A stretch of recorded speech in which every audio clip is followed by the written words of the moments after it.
welcome back to the podcast. We are here with Kurt Pangborn, who is a dynamic motivational speaker. He's an author and he's an advocate who turns personal challenges into a mission to inspire others. Kurt was born with congenital glaucoma. He's undergone 40 eye surgeries and faced the unique challenge of growing up legally blind. But instead of letting those obstacles define him, he used that as a foundation for his message of faith, perseverance, and purpose, which you can find all about in his book, Through Blurred Vision, which combines his personal journey with actionable insights to help you uncover your potential and overcome your limitations. So, Kurt, glad to be speaking with you. Likewise, Robert. Thank you very much for the invite. I've looked forward to spending the time with you and your listeners, just sharing a little bit and hopefully being an encouragement. Yes, we love encouragement. We love the awareness. We love the new perspectives, and especially what you've done, which is turning something that you completely had no control over, right? You're born with it, bad thing that happened, but you can always turn a bad into a good. And so tell me about yourself. What did I leave out of that bio? What should we know about you? Yeah, no, absolutely. So I guess we better start at the beginning, right? Start at Sure. actual birth itself. I think one of the biggest things that I like to highlight is with, first of all, my mom. She's got an incredible story as well. She's got a unique capability to overcome and adapt. But I feel like that she's like, I kind of stay in the background. You can speak on this. But actually, she was told at a young age that she would be unable to bear children. But so has it that she was pregnant with her first baby boy, which would be myself. I'm from East Central Indiana, actually Newcastle, Indiana. And it was on August 3rd that she was there at the Henry County Memorial Hospital due to give birth to her baby son. At that night, she gave birth, and she was so excited, overcome with emotion. But in that same moment, when she peered down, she saw that the eyes actually looked discolored. So she had this just overwhelming feeling that something's not quite right. But trying to compress that just to enjoy the joy of the moment, she went on about the evening. Well, that next morning, her family doctor comes in and says, "You have a beautiful baby boy, but," and there come that same feeling back where what I'm going to be told, I had a gut feeling something wasn't right. The doctor proceeds to say that your son, we want to send him to Indianapolis to the Riley Children's Hospital, which is widely known across the country. And we wanted him to see a specialist that deals with eyes. So the following week, we go to Indianapolis. We meet with a doctor, Dr. Forrest Ellis. He does an evaluation, quickly says, your son actually has a condition called congenital glaucoma. Even before panic could set in, my mom's like, glaucoma? That's in older adults. I don't think that applies or that's right. He says, well, this is actually a rare condition that takes place within infants. In fact, right now, your son's pressures are 52 and 48. Normal pressures would be somewhere around maybe 10 to 12, so low teens. So in a matter of moments, they're whisking me underground from the Rotary building into the Riley Children's Hospital for immediate surgery to try to stabilize those pressures. The projection was that under, maybe 2, 3, 4 surgeries, that they could get me back on track and have near normal vision. It'd just be something that they'd have to adhere to at the very beginning. Well, as you said in the intro, today we stand at 40 eye operations. And with that, Dr. Ellis, and he took my portfolio around the country to try to get insight how it could best help me. He would never even projected that as well. Today, I'm grateful to say that I do have a sliver of vision, so I am actually labeled as legally blind. Still have the ability to be independent, to hold a career, but it does take a lot of adjustments. But as time went on, life didn't get any easier because I felt like I was trapped in this just darkness with this disability. with this identity that I didn't want any part of. But here we had some of the best doctors in the world, support system, but I still felt like that I was just under an immense amount of pressure and just discouragement for where my life was headed, and nothing could be changed whatsoever in that regard due to the disability that I was handed on day one. I can see how that might be discouraging. You say, "I didn't ask for this. I didn't want to have all this extra hassle, all these things to deal with." But you also think about there are many people who are they have a great life and they don't even realize it, right? Some people out there, they're so unhappy, and even just they have these basic like even this the ability to see, right, and all this potential. And so as you grew in the teen years and the adult years, what was that like? Did you encounter setbacks? Did you feel discouraged about blending in with kids, school, sports, all those sorts of things? Yeah, no, no, absolutely, Robert. So with congenital glaucoma, to give the listeners a better idea, it occurs in 0.001% of births. It is very, very uncommon. And so already from that, at a later point, I felt like I was an island by myself, but it really held true within school. You'd have your recess times where you're excited to escape the classroom, go do something different. With the visual impairment, I was the last one that was chosen for any kind of activities on the playground, whether that's going on the merry-go-round or the monkey bars, whatever we had, that I was that last person because visually it was just different. Even inside the classroom as well. We had to make sure that I had a seat in the front row so I could hopefully see the chalkboard. Um, I had to have special arrangements for books, their large print. I remember I'd actually have a milk crate in the back of the classroom that had books because they were so large. Some of these books would almost be the size of a poster board. So there was all these things, even if you want to try to hide it, because I think with a lot of people, there is always something in someone's life that could be um, maybe not necessarily a disability, but it could be something they're not real happy to share or have out there in the open. So we try to do what we can to kind of cover that up. Well, with me, I have all these things that are around me that there's no way I could cover it up. So it goes back to that thought and feeling that I am just absolutely stuck in this situation. And when you start seeing it affecting relationships and how you're treated within school setting, it became very, very difficult. And it leads to the thought process that how's life even going to look for me? I don't want to be a part of this. And just feeling like that there's probably no value that's there. I can see how that would be really discouraging. And I know that at some point you found your faith and that helped you focus on your purpose rather than your limitations, make the best of your situation. And so, what did that realization happen? Like, how did you get to that point where you said, well, hey, the pity party will only get me so far. I need to be proactive. I need to do something. What was that turning point like? Robert, I'm so glad that you asked. And you classify as a pity party, which I just saw it as a vicious cycle of going around and around, but no progress whatsoever. Um, I think back to my younger days through all those eye operations. The light sensitivity was just unbearable. My mom would close all the blinds, pull the curtains in the house, put a baseball cap on me, anything to kind of help with that glare. And it got so bad where she'd recall where I just almost keep my eyes shut at a high percentage of the time. And so for a mother, that's very disheartening that she can't make eye contact, with her son. So she had the idea one night. It was one of those nights where the moon was, either full or close to it. She decided to kind of bundle me up and take me out in a blanket, and she would point up to the night sky to see the soft light from the moon.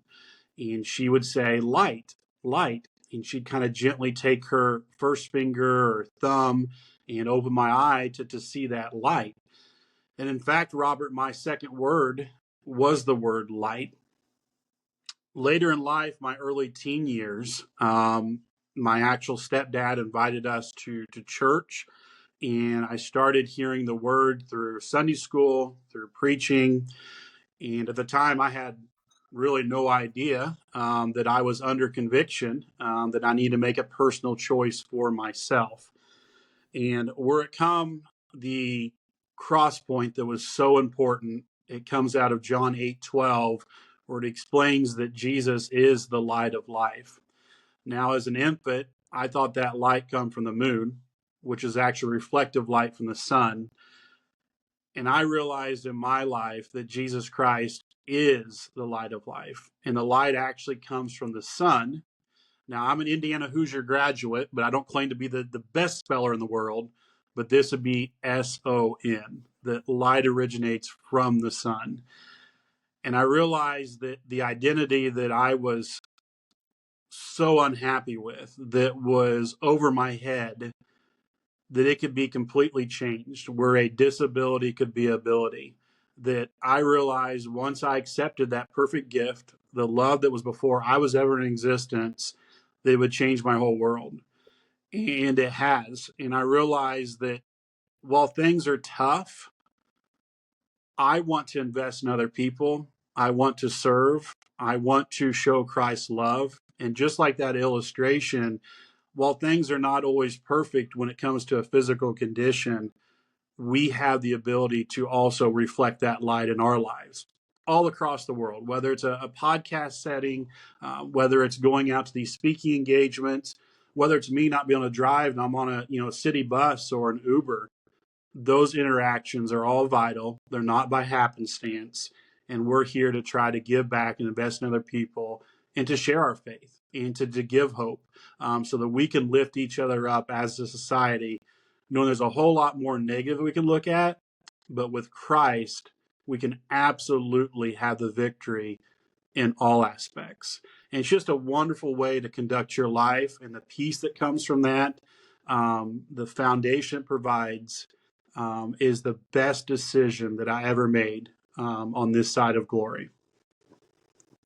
Very cool. And it's fun to play with words, isn't it? Like you play with SUN, SON, and this idea of light. And like you looked out at the moon, and like space is so much darkness, emptiness, right? There's like so much nothing in space. And we're on this super tiny rock for a super limited period of time. And that tells me that there's a need to focus, right? Because it's so easy and the default to focus on the darkness and all the negativity, but then there's just like even if there's like a little bit of a gratitude to be had, a little bit of positivity to focus on, that is what we should pursue in life. And I know that you're big on putting others first and giving to others, even if you are busy, because we all have these things going on. So tell me about that. Tell me about what it means for you giving back. And I know that you're also big working at Indiana University as a donor experience officer representing athletics. So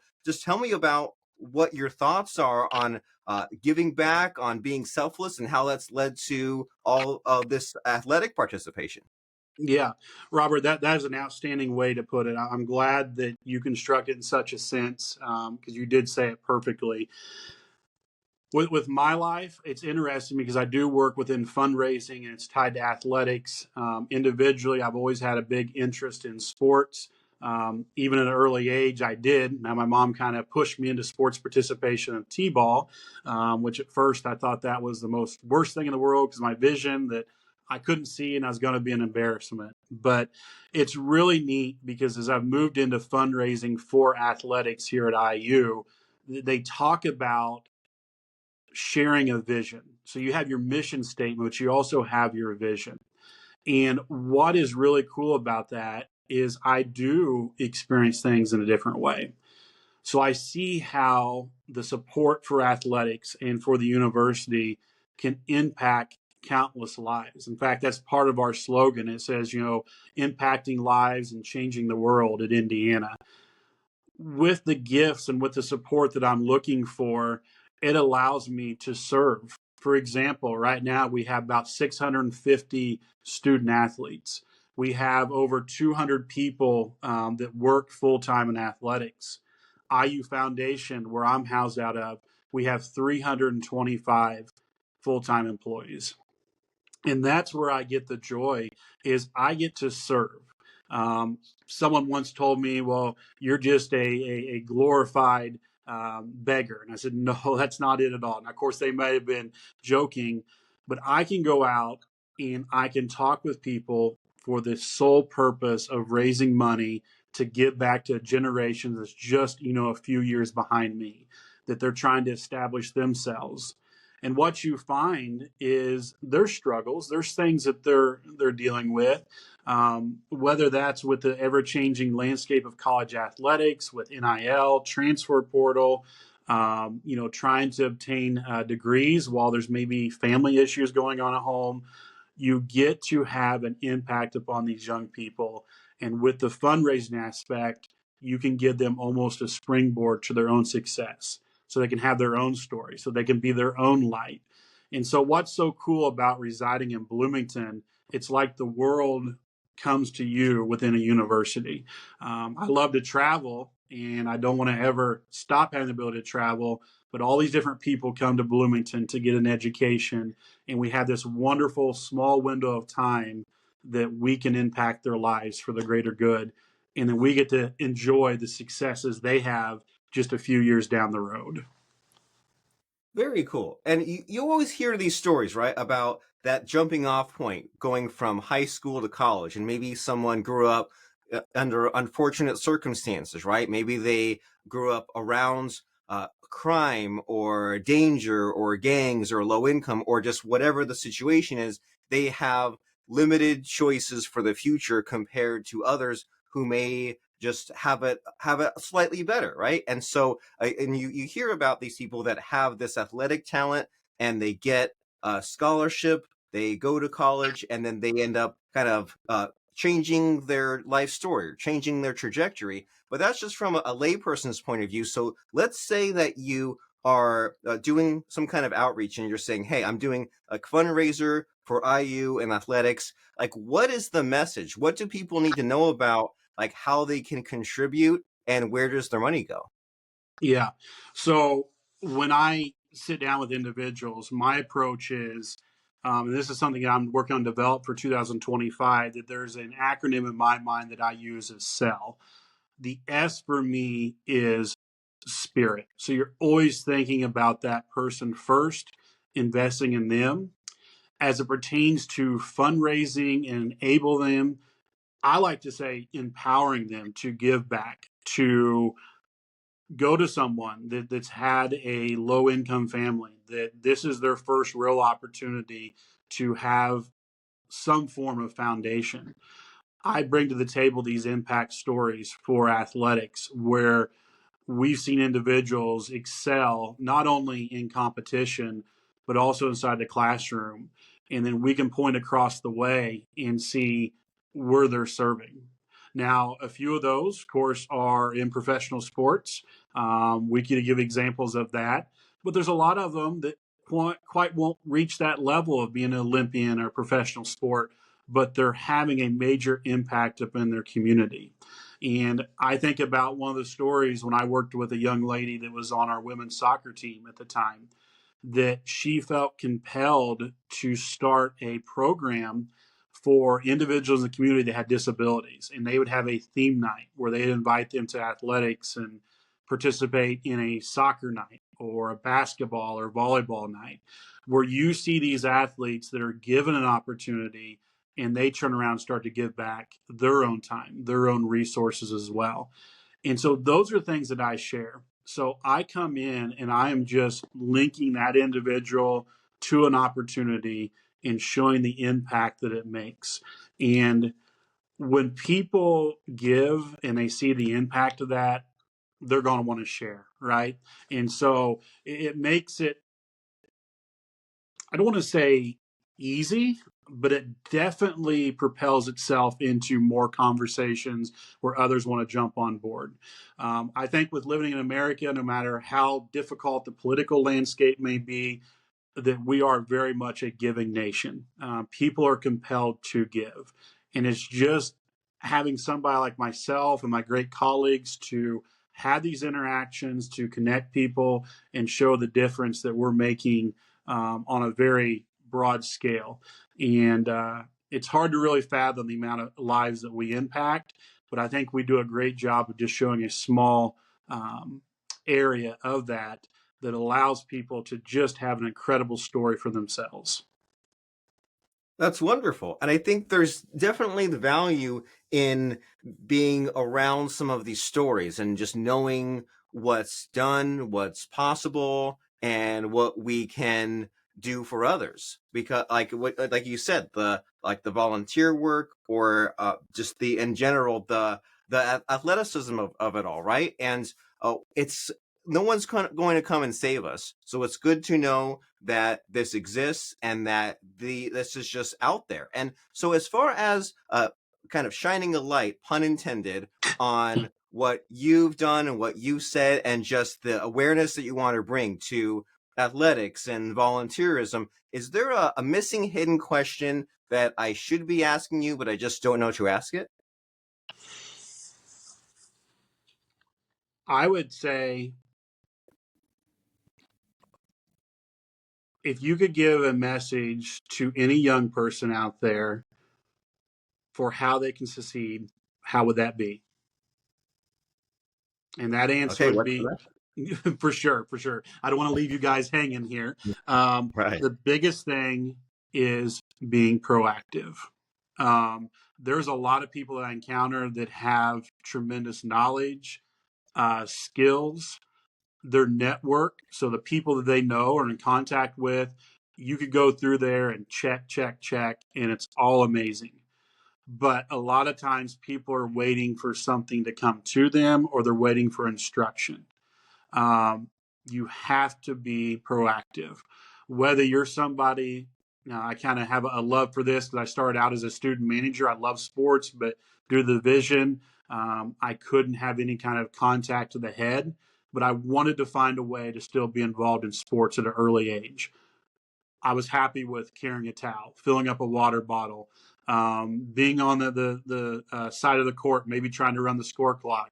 Maybe I didn't see the clock and the buzzer went off a couple times too early, but you get the point that I wanted to be involved. And so being proactive is a huge key.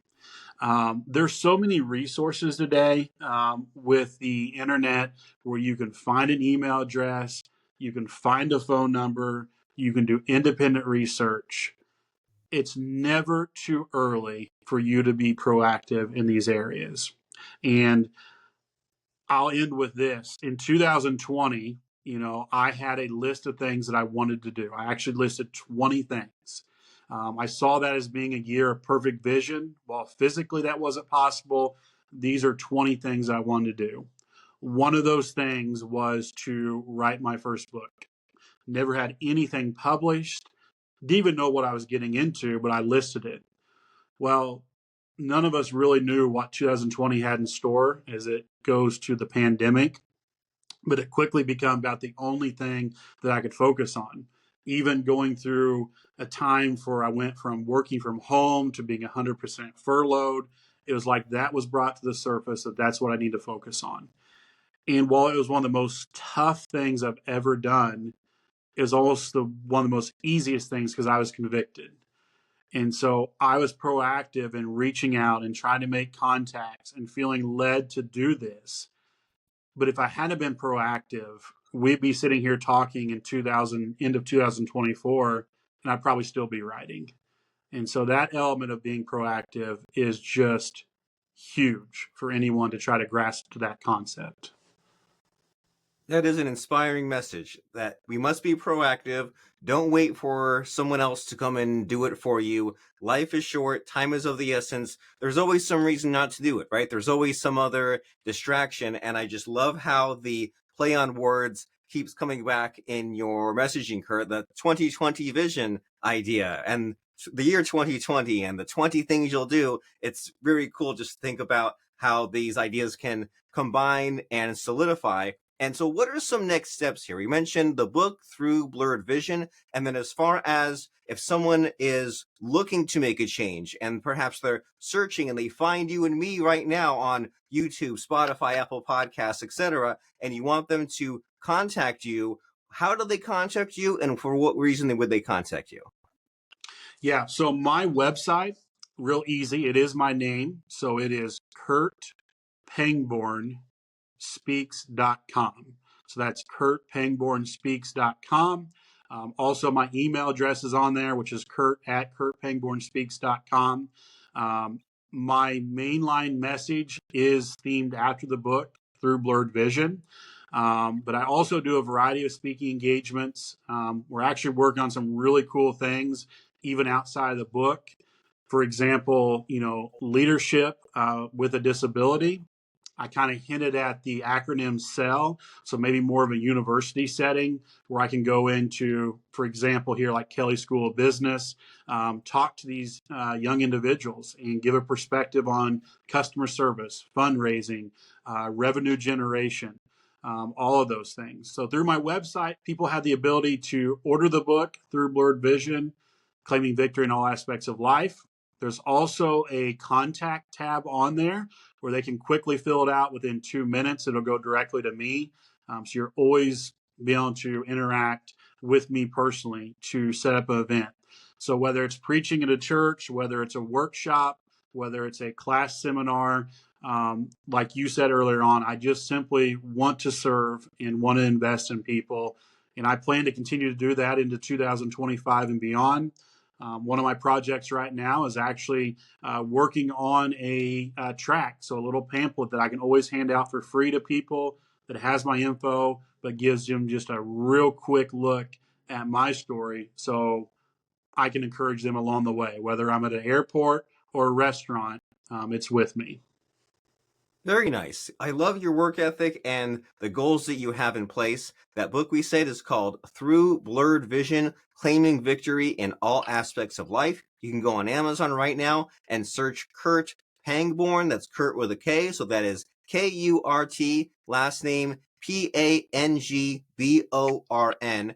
And the website, kurtpangbornspeaks.com. If you would like to invite Kurt to your event, if you love his message and his story, if you want to find out more about him, you can email him, kurt@kurtpangbornspeaks.com, to get more information, or even Kurt is one of these guys, or if you say, hey, here's my situation, can you refer me over to someone else? He's happy to do that. So if you have this interest in Indiana University, in sports, in congenital glaucoma, in overcoming your physical limitations in general, then Kurt Pangborn is an authority that you can and should listen to. And as people are checking out those resources, Kurt, that's kurtpangbornspeaks.com and the book Through Blurred Vision. It's time to put you on the spot a little bit and to ask for a fun, helpful quote or lesson that has served you that you can pass on to us. So does anything come to mind as far as a fun, helpful quote or lesson for us? Yeah, no, absolutely. Thanks, Robert. I would say this, and it's a quote that I include in the book. It's one that I actually thought of several years ago. I don't know the year at this very moment, but the quote goes like this: do not let trials or struggles in your life become a barrier. Let them be a hurdle that you can rise above. So it goes back to that mindset that there's going to be a lot of things that's placed in our path. Don't view them as obstacles. They're just simply hurdles that we can all rise above. Very inspiring, very helpful. Those trials are hurdles that we can all rise above. And let's think about that as we get Kurt's book Through Blurred Vision, and also check out kurtpangbornspeaks.com. And thanks for showing up here, Kurt. It was a blast. I had fun. I learned some stuff. I think the audience did too. I appreciate you doing it. Yeah, no, thank you very, very much for your time. It's a great honor. And I look forward to many great conversations. I know this won't be the last with you or other people that may come along the way.